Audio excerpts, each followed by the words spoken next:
এমন করতেছো কেন তুমি? আচ্ছা শোনো না, এখন থেকে রোজ অফিসে যাওয়ার আগে বা পরে আমাকে এরকম ঘুরতে নিয়ে বের হও, কেমন? হ্যাঁ অবশ্যই, আমার যে কি শান্তি লাগতেছে। কেন? কেন আবার? নতুন বউ নিয়ে রিক্সায় চড়ে ঘুরতে বেরোইছি, ভালো লাগবে না? আমার অনেক ভালো লাগতেছে। আহা, কি করতেছো এগুলা? আরে দাঁড়াও, ওরা একটু ভালো করে আমার বউটারে দেখাই। কিরে দেখতেছোস? এই দেখ। ভাইয়া আসসালামু আলাইকুম, আপনি আমাদের বিয়েতে আসলেন না যে? বিয়ে মানে? কি রে ইমরান, তুই বিয়ে করে ফেলছস? করে ফেলছি, তোদেরকে জানাইতে হবে নাকি? এটা তুই কেমনে পারলি? মানে দাওয়াত তো কেউ দিলি না। তোদের মতো হারামি বন্ধু বান্ধব আমি দাওয়াত দিই না আমার বিয়েতে, বুঝছো? কিন্তু বন্ধু, রিয়াকে তাহলে ভুলেই গেলি? রিয়ার চ্যাপ্টার ক্লোজ। এই কি সব কথাবার্তা বলো, শোন না। আমারে বিয়েতে দাওয়াত দাস না, এবার খেলা সামনে। রিয়াটাকে?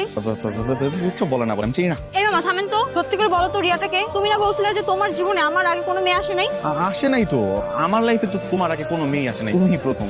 তাহলে রিয়াটা কোত্থেকে আসলো? বন্ধু বান্ধবকে যে দাওয়াত দেই নাই, ও ঠেলাই সব উল্টাপাল্টা কথা বলতেছে, আর কিছুই না, তুমি প্রথম। সত্যি বলতেছো তো? হ্যাঁ একদম সত্যি। ইমরান, তুই আমার বউর সাথে রিক্সা কি করো? ভাবলাম সুন্দরী মেয়ে নিয়ে একটু ঘুরতে বের হই, একটু ঘুরে ঘুরে ভাব নেই, এর জন্য আর কি। মানে তুমি ইমরান? জি ভাবি, আপনার দেবর। কি? আজকে বাসায় চল, তুই মা বাবার কাছে বলো তোর যদি মার না খাওয়াইছে না, তারপর দেখিস আমি নিজে তোর হাড্ডি গুটি ভাঙবো। এই চলো, আসো।